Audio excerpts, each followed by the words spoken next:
All right. Wonders of modern technology. Congratulations to us. Oh, thank you. I'm so sorry for the trouble. Oh, no worries. Sorry about the delay. It's all The good. browser wouldn't let me do it on the desktop computer. It's a mean browser. But I have this handy little supercomputer um, that's, a few inches square that I pay a lot of money to Verizon for. So Yes. Yes. Okay. Is that going to work for you then? sure. Cool. Cool. Thank you. Well, let's jump right in. I just appreciate you taking the time to share anything at all, really, and your time, of course. So thank you. Oh, no worries. I can't do as much with the lightsabers since I have to hold the phone. Yeah, that's too bad. Well, okay. So you're in your studio, which is great. I was hoping you'd be in your studio. It looks awesome. It's a fun place. Yeah. For people that don't know, my studio is actually a century-old church that we've been renovating into an art studio that is a little bit of a cross between the Disney studio from around 1940 and Okay. Willy Wonka's Chocolate Factory. Okay. So something just really boring, I guess. It has its moments, but the whole idea, the whole place was built in 3 stages. So it Okay. was the original town meeting house. And so this wing that I'm in was actually built in 1904 as just a single 2-story chapel. They built Got the it. center wing in 1928, and that was 2 stories. And it had classrooms below and a cultural hall up above. Okay. And then they built a new chapel in the 60s, and then came into the original wing and added a 2nd floor. Okay. And so they made classrooms and meeting rooms. And so the round window that I often photograph here in my private office stood above the first pulpit back in 1904. Wow. Jeez. That's amazing. And That's it cool. also has a number of school kids convinced I might be Dr. Strange. Nice. Wow. Well, this is kind of funny because it's your live video, but you do so many things and you do so many things so well, and people know you in so many different capacities. I mean, you're a best-selling writer. You've sold over 1 million books, I think, right? So, somewhere in there, yeah. Somewhere. I mean, that's a lot of books. You're a public speaker, which is how I first met you, from your writing. You work with different organizations to help children and education.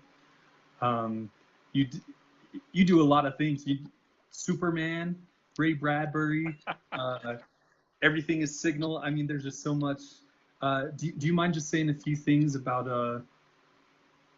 I don't know, maybe what's going on right now, or yeah, just a little introduction if you don't mind. I really know you, but... I appreciate the compliment about having done a lot of things well. Yeah. What that brings to mind, though, is it's a quote I saw recently about how an expert is somebody who's failed more times than an amateur has even tried. There's a lot of truth to that. I mean, Yeah. I started really young. I started professionally working in publishing when I was a teenager. So I've been doing this a long time, and that was a weird thing, to be doing this in your 20s with 10 years of experience, and having guys a lot older, talking about, well, in your generation when it started. I was just on a panel up there at FanX about comics and graphic novels, and that was kind of enlightening to be kind of the elder statesman of the panel, just because I've worked in comic books as long as I have. Yeah. really all the stuff that I work on, the comics and the books, and it's expanded into screenplays and film projects, the motivational speaking, all of that, I think just comes from a desire to be urgently occupied. There was a biographer of Orson Welles, Simon Callow, who said that seemed to be the most dominant trait for Welles, was he needed to be urgently occupied. Okay. And I think that's where everything else springs from. I mean, anybody that's heard me speak at schools or read Drawing Out the Dragons knows that I had some severe health issues and kind of a health crisis when I was in grade school. Yeah. And being in grade school and facing your own mortality, that changes your perspective on a lot of things. I know you've been dealing with a lot of health struggles yourself over this last year. Yeah, welcome to my bedroom. Oh, yeah. Well, I think you can understand. Even just this last winter, I was trying to catch up on a couple of book projects that I've been behind on. And then I got bronchitis, and that wiped me out for the winter. And even the days where you feel well enough to work, with something like bronchitis or pneumonia, if you can't lean over a drafting board to do those illustrations, it's just not going to happen. Yeah. So the motivational speaking, that's been one of the more interesting turns with this career of mine, because it started because of the book tours for Simon & Schuster with Here There Be Dragons, because I realized I was going to have these opportunities to speak to large groups of kids, and I'd have their attention for an hour. Their teachers made them come. And I figured if I had the attention of a bunch of kids for an hour, I didn't want to spend that time doing a book sales pitch. Good. Yeah. I wanted to share with them things that I thought would have more of an impact over a longer term. And that had a lot to do with talking about overcoming adversity and obstacles that you have, that we all have in our daily lives, to be able to try to do the things that you really want to do with your life. And you'd be amazed how well that resonates with middle school kids and even some younger ones. It's a more complicated world than we grew up in. Yeah. And kids these days are more aware of the challenges on an individual level, maybe at a family level. They're aware of challenges on community levels and even on a global level. Yeah. And a lot of times, all of that combined stress and adversity might give them the impression that it's going to be harder for them to do the things that they really want to do as they grow up. Okay. So having somebody that's had challenges, economic challenges, family challenges, personal and health challenges, career challenges, stand up in front of them and not just talk about the successes or the things that worked really well, but talk about the failings. Talk about the times things didn't go well and the times things didn't work out. And then show them that you found a way to persevere and make it happen anyway. I love that. It's so cool to see. I mean, I've attended several of your presentations at this point now, which I'm grateful for, and it's just chilling, honestly. Even to just be in the room, even if I know kind of what's coming, as far because there's kind of a structure, even though you have new information you put in, but just the room is just ignited. There's just this frequency that just touches everybody. Like you can tell, and to get that from somebody of your stature to say like, hey, look, by the way, I'm a human being and I don't control everything in my life, but I do get to make choices, and I choose to keep going. Like, that is just tremendously powerful. Well, you know, the whole Drawing Out the Dragon's talk Yeah. starts with a number of phrases that I repeat a few times so that they sink in. And the first one is, I believe in you, and I'm not going to let you fall. And, you know, it's kind of the metaphor for it is everybody gets their cart stuck in the mud at one time or another. And you can commiserate with people, you can feel sympathy for them and say, wow, your cart, that's really pretty stuck there. And if the person is leaning on the cart and just bemoaning their fate, you know, wailing and moaning about, I needed to go to market today and this is going to be a disaster for me, you can empathize and you can feel badly for them. You may not necessarily be inspired to help. But if you see that person with the cart stuck in the mud and they're up to their hips in the mud and they're behind that cart pushing, and it looks like they're trying to do something impossible, and you say that looks like it's going to be really hard, I don't know if you can get that out, and their response is, well, I've got to make it happen one way or the other, I'm just going to keep pushing. That's when you feel a bit inspired to climb down there with them and help them push.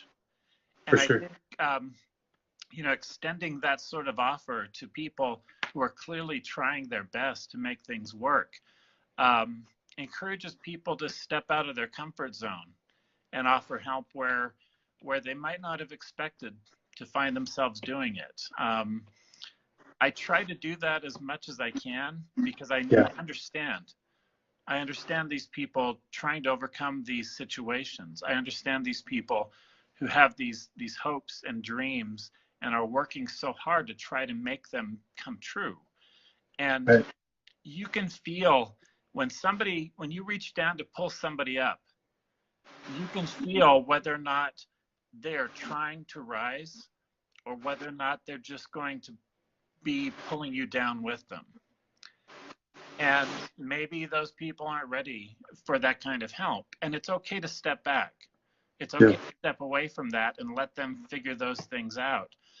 But the ones that are trying their hardest, how can you not do your best to help them in every way that you can? Yeah. No, that's a well articulated. Yeah. And absolutely, like, and you're also really good at keeping that message just not, I don't know if current is the right word, but ongoing, like here on Facebook on your page, like it's always a thrill to see people like gathering, you know, and seeing like, what's James going to say today? And then like we just all say amen, you know? Sure. Like we're with you, and like you just have that attitude, which I love, which is, you know, anyone else's success is also our success. We're all in this together, and I mean that resonates deeply with me. Yeah, and I appreciate that, and you have tons of followers who appreciate it, and they thrive on it. They love to pass that message on to other people. And how cool that you could have just focused on your writing and drawing and selling books. You could, you know, no one would have faulted you for that. You know, there's a little cartoon strip that I've reposted on occasion. It's Mutts. Yeah. And it's Patrick McDonald, yeah, he does great stuff. And it's is it the dog or the cat that's running from a pack of dogs? Okay. And they're chasing him and biting and snarling and growling. And up in the front, he looks and goes, "Oh, a 4-leaf clover." And that's kind of the whole attitude, you know. I posted another one today, a Peanuts cartoon of Snoopy just dancing, and Lucy said, how can you be that happy? That is impossible. There's no way anyone can be that happy. And Snoopy pauses for a moment, like maybe she's right. And then he says, well, maybe I'm setting the record. That's good. And that's I believe in that. There's a phrase we've got carved in wood in here somewhere that my friend Brian laser cut for me. and it says there has to be a pony in here somewhere. And that's based on an old story about two boys, two twins. It was their birthday, and their parents pointed to a room and said, "Your birthday present is behind that door." Okay. They went and opened the door, and it was a huge pile of horse manure. And one of the boys sat down and started to cry, and he was convinced, oh, horse manure, that's all I'm going to get. The other boy grabbed a shovel and started digging and said, with all this horse manure, there has to be a pony in here somewhere. That's amazing. I love that. So think about that. Is what you're facing, is what you're looking at, is it a big pile of horse manure, or is there a pony in there somewhere? And I'm always going to be looking for the pony. That's good. Oh, I love that. I hadn't heard that before. That's awesome. Hey, do you mind? Like, by the way, I don't know if you can see, but people are saying things like, "You made me cry so hard with the Superman story. I've always loved your building. I cried my eyes out when I opened your book and read the handwritten 'I believe in you.'" I mean, and this is pretty common, like from what I've seen. I don't know. I guess is there anything that that you wanted to tackle or address, or do you just want to like maybe field questions, or what do you want to do? If you want to throw any my way, it's a little harder to manage using the phone instead of the desktop. Yeah, sorry about that. but no, you wanna throw any of those at me? Yeah. Well, let me, like anyone who's tuning in here, we've got like 20 people here. If you have a question, like throw it in. I'm curious about, man, I wrote down all these things that there's no way we'll cover them all. Okay, no worries. I mean, you know, Superman, great. Well, Superman, Kickstarter, like that's just its own thing you could talk about. I did want to ask about tabling at San Diego Comic-Con, but maybe before that, somebody just asked, trying to pull it up here. Oh, here it is. Any tips for defeating the El Cinto ninjas? El Cinto ninjas. You have to have a positive attitude and a traveling companion with a valid credit card. Good. Okay. I actually don't know what that means. I don't know what that is. Sounds good. Yeah, I'm curious if you could say something about, because I did forget to mention that you do comics, and that's, you just do so many things. You wrote and illustrated Star Child, and you've collected that now, and just the volumes and the production you put into it is just fascinating. It's just a beautiful object, you know. But I think you were the youngest publisher exhibiting at San Diego Comic-Con? Yeah, I was pretty young. I didn't have a driver's license yet. So my business partner and I had to hire my aunt to drive us to San Diego, and we had a booth. We had a U-Haul that was driving all the comics that we'd had printed. My first comic book. The U-Haul broke down over the desert, and it was 3 teenage boys. It was me and my business partner and my good friend Brian, who was the other comics nut in our little town, and my aunt, and our U-Haul full of these comic books. And we had a booth set up at Comic-Con, and my aunt made the arrangements for a hotel, and she got us a room at the U.S. Grant, which is a 5-star hotel in the middle of San Diego, but it was the closest one to the convention center. Our U-Haul broke down over the desert on the drive there, and we got there late, and the U.S. Grant had given away our prepaid hotel room. No. So the only thing they could do was give us what they had left, which was the presidential suite. So darn it. At the trade show and convention, I'd be showing my comic book, you know, these teenage kids showing off this comic book to retailers, and they'd be looking at it, and it was decent. It was a decent effort for my age, but they weren't sure whether or not they wanted to sell it. And I would say, don't decide now. Why don't you come over to my suite at the U.S. Grant and let's have some drinks and talk about it? And several of them agreed, and they'd show up at the presidential suite looking like a deer caught in the headlights. Sure. Like, are we supposed to be in here? Are you going to get busted for us being here? And I'd invite them in and say, well, we can sit in the dining room or the living room. There's chandeliers and tables, and I promised you drinks. I have Dr. Pepper and 7-Up. Yep. And they'd sit there drinking their Dr. Pepper, wondering how these teenage kids got a presidential suite at the U.S. Grant. And they'd inevitably walk out with a stack of the comic books. And that was kind of the start of rolling this whole career, you know. And then a few years later, Star Child was the series that I was doing. That was me telling the stories I wanted to tell. There were dark and stormy night stories, and I wanted to tell them as fantasy comic books. And Star Child developed into one of the projects that I'm working on right now, which is called Fool's Hollow, because I finished the Imaginarium Geographica books, all the dragon books. And a lot of people knew I hadn't finished the Star Child stories I'd wanted to tell, but it's been 20 years. And I looked at it and realized two things. One, I couldn't tell those stories in the same way. I couldn't finish it the way that I had begun them.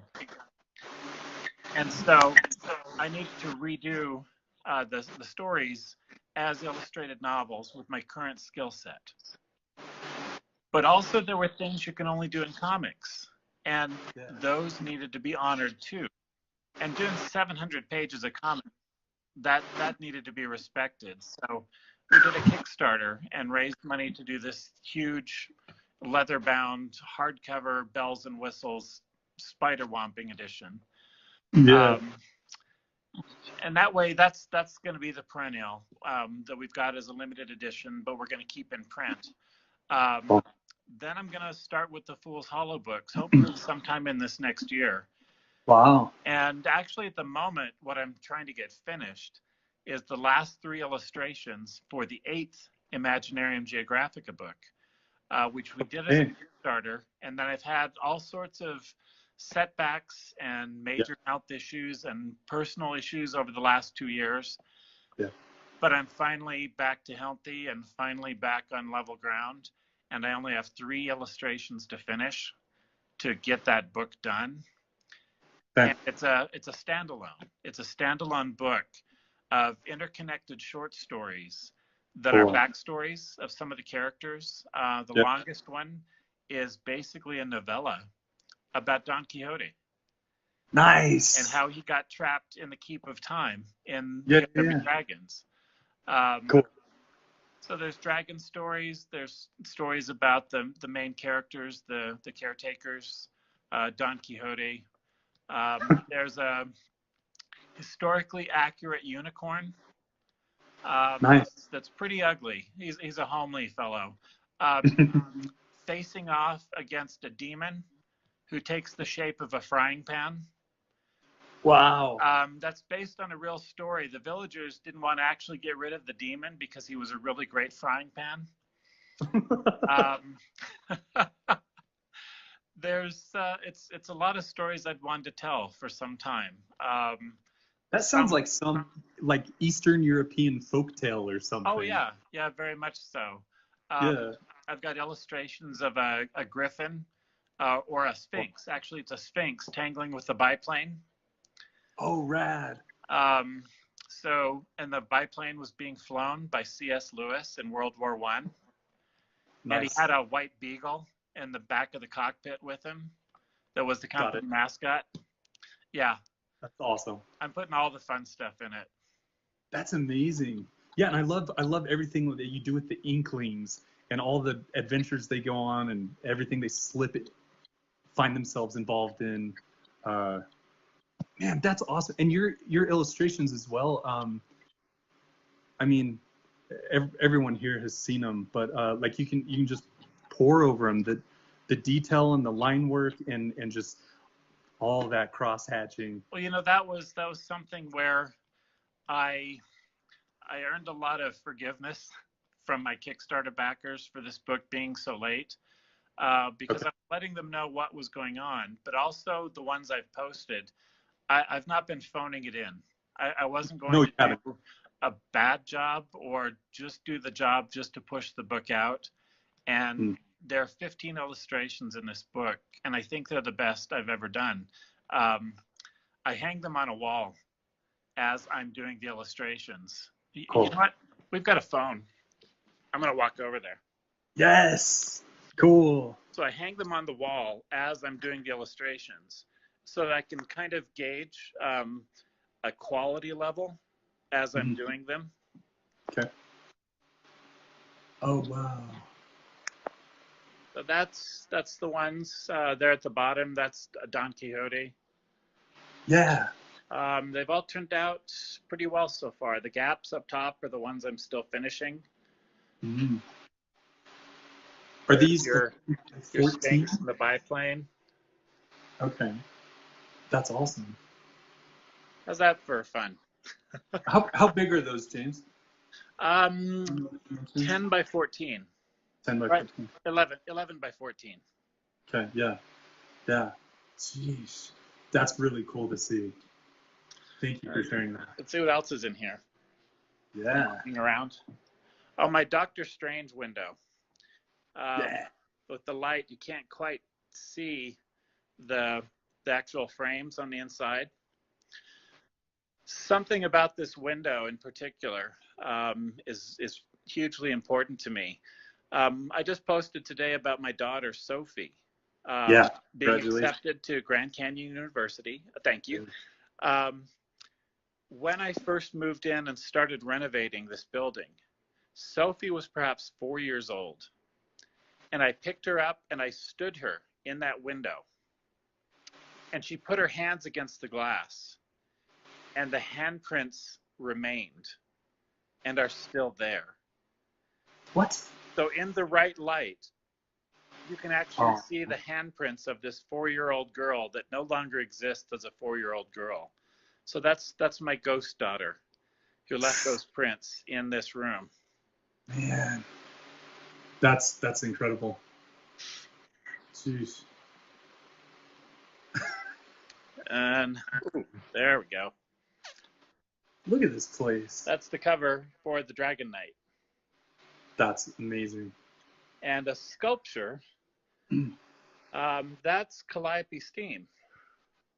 Yeah, I remember her. That's the collaboration that has been in the works for some time between myself and Kevin J. Anderson. Uh-huh. So it's going to be Kevin's first middle grade book project. Cool. He and I are co-writing, and I'm illustrating it. Jeez. And that sculpture was done by my good buddy Jason Warren, who is kind of a genius with Sculpey. He is. Yeah. I'll have to tell him you said that. He's working on something now, and I think he'd like to hear that. So. I just saw a comment. They're just asking about any advice. Yeah, and good. Here's the thing. I teach every year at the Superstars Writing Seminar. That's at the end of January, Colorado Springs, and that was started by best-selling authors who realized that there was advice about the business of publishing that they could only share with each other, because you couldn't really go to somebody who didn't have that experience to answer those questions.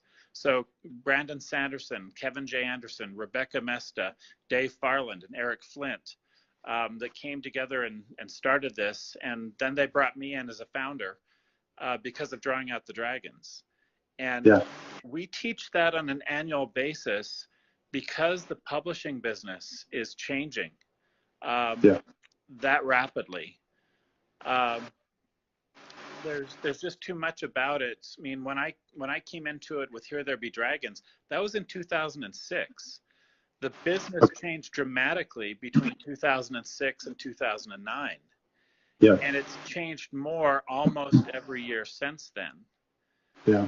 And so right now, I think so much depends on visibility. So much depends on your personal platform and your personal brand of the kind of work that you present. And the publishers, even the big publishers, they're all looking for that. They're all looking for you to do the promotion for your books.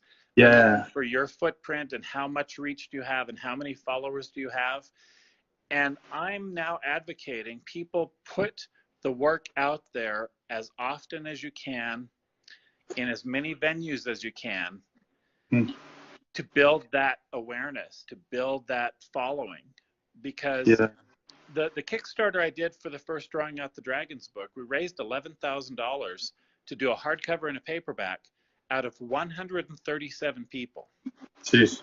Now, if you can publish a book because of 137 people, you can go on to do anything. And that's been published in different editions since, and has reached many more thousands of people. But it started with 137 people that believed in that book. And nowadays, with as much connectivity as we have, any author who's determined to reach an audience can reach 137 people, and start small with something that you can build on. I'm looking at these webcomics artists who are giving free comics to people, building a following, then launching a Kickstarter, leveraging that following to pay for a book, who are then signing six-figure publishing deals with the big publishing houses. Yeah, it's nuts. And it's all because they built that awareness. Yeah. So, you know, even just a few years ago, people were saying, well, if you publish yourself, if you self-publish or publish online, the big companies won't want to touch you. That's no longer true. Yeah. I don't think it's been true for a while now. I think the bigger companies are interested in people who can sell books. Yeah. And I think they're looking at people that can motivate others to support the work that they're doing. Well, it almost seems like the argument, like it comes up on panels a lot. The topic is usually called, it's phrased like digital versus print, right? Sure. And ultimately, like, it seems like we arrive at, we want digital and print. Right. So like the Bill Amend, who does the Foxtrot comics, do you remember those? So he's like a veteran, right, of comic strips. Sure. He still puts out his new stuff on Instagram. Yeah. Every day. Yeah. And here's a guy who's been like in the business, in newspapers at the height of the business. And he's reinvented himself and worked with the changing publishing industry. And yeah, just really cool to see. Well, that's, you know, Here There Be Dragons. There's a couple 100,000 copies of that in print that have sold. I mean, just the paperback, the U.S. paperback alone has cleared more than 100,000 copies sold by itself. Congratulations. But I have a Patreon, and it's a small Patreon. I think I've got maybe 50 backers on it.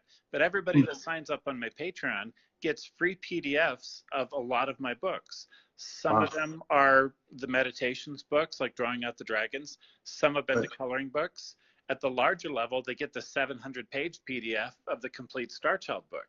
Jeez. And I do that because I want them to become evangelists for the work that they love. Yeah. And I want to give them that opportunity. They give me support financially and emotionally and creatively. I give them as much free material as I'm able to give them, because those are the people that are going to be buying it next week and next year, and hopefully over the next 10 years and beyond. Yeah, for sure. Well, yeah, and you've done, like I said, an awesome job kind of curating, well, not even curating, just drawing in these evangelists. Like, we can't, and I count myself as part of them, like, we cannot help but like shout it from the rooftops, you know, like, hey, James Owen has this new thing, like, you got to check it out. I wonder, I apologize, I gotta take off, James, but no worries. I hope you know I want to talk. I want to steal all your time, but I wonder, what is something expensive that we can all buy from you? Obviously, we can join the Patreon, and that sounds like a really great way to get involved. Anything else, maybe upcoming or right now, that people could do? very soon, the Patreon is the best thing to go to because I'm about to announce a couple of new book projects. And we're going to make PDFs available to all the Patreon backers of those books for free. And so now's a good time to get in because I'm about to add a lot more free content at the $1, $5, and $10 levels on my Patreon. So there's links to it on my Facebook. And then coming up very soon, we're going to have a link for people who want to pre-order the Dragon Knight because we're going to take care of the Kickstarter supporters first. But then we'll be shipping out pre-orders, and that's going to be the new book, and that'll be the one I hope people can help support. Cool. Oh, I can't wait. That's awesome. Man, James, just thank you so much for your time. I'm just making sure I didn't miss a question. Everyone's just offering their support. They're offering your love. They say great advice. Thank you. I'll take it, Kitty. Yeah, and just thank you for your time and sharing your studio space and your illustrations. Means a lot to me, and everyone loves it. So thank you. Oh, thank you, buddy. I appreciate talking to you, and thank you for everybody that's chimed in to listen. Yeah, it's been great. Okay, well, you're gonna have to hit end on this because this is on your. No worries. Thank you, James. Have a good night, everybody.